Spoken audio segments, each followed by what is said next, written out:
Hey, this is Jason again at J&J Firearms. Doing a follow-up. I got a message on my last video, on my follow-up video on this 2245 Lite, and not being a person to not admit mistakes when I make them, I wanted to make sure and come out and let this mistake be known, and hopefully this is going to help some people who like me do something and don't even pay attention to what they're doing, and and screw something up in a way that they didn't realize they had.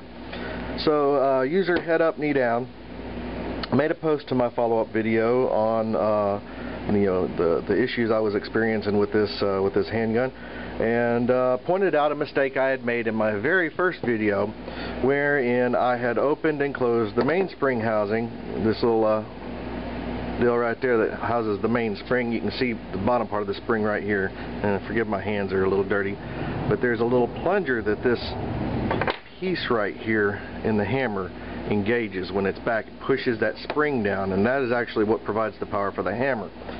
And I made the mistake of disengaging this, by pulling this takedown lever out and then picking it up with the muzzle pointed in the down direction, pointing towards the floor. And what this did was it allowed, and I'm almost positive the hammer was back in this position, but what you'll see is that little thing swings. You can kind of see right here. Hopefully you can see that. I don't know if you can or not, but when you point down, you notice that thing slides forward, and what it did is it allowed it to come in front of this mainspring housing, which means it wasn't engaging the mainspring, which means when I pulled the trigger, nothing would happen. The hammer would just sit there in the back position, and nothing would ever happen. So, having gotten that, and understanding that it was my mistake that made that happen, and with a little coaxing and finagling, I got that piece back around where it needed to be in order for me to take the gun down. Obviously, I mean, it's in parts. But I wanted to use this as an opportunity to explain what had happened and the mistake I had made, and I owe a large apology to Ruger. This was not a broken gun. This was my mistake entirely.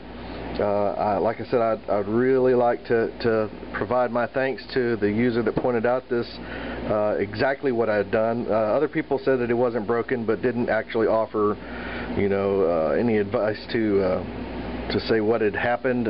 Like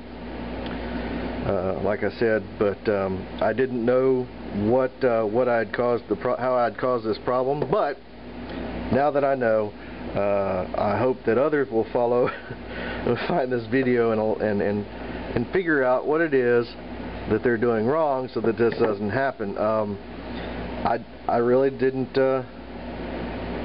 spot where I had gone wrong, but like I said, my apologies to Ruger. They did not cut corners.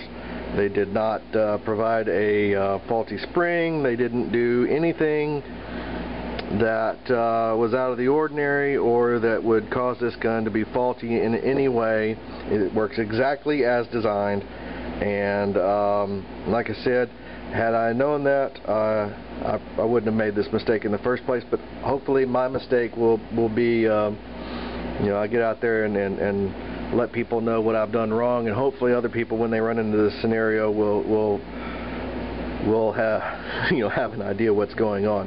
So if you look about 3 minutes into my first video, you'll notice me making that mistake there. And I'm going to put this gun back together, and I'm going to call the customer and let them know that there's absolutely nothing wrong with this firearm, and that they can come pick it up at their leisure. And Brian, if you're watching, yes, I know I disparaged your gun, and my apologies. Not one to not admit mistake. So there you go. Making this video today on Memorial Day, I'd like to thank every American who's ever given their lives for the defense of this country and the freedoms we hold dear. And any of you that are out there that are in active duty, My hat is off to you. I appreciate your service, and I hope you all make it safely through your time in active duty, get back home to your relatives unharmed and unscathed. So anyway, just had to get that out of the way. That's all I've got to say about that. As always, if you like this video, please like and subscribe, and if you want to get in touch with us, you can always do so through YouTube, obviously, and also through our contact page at www.jnjguns.com, or alternatively through Facebook at www.facebook.com/JNJ Firearms. Well, see y'all later. Bye.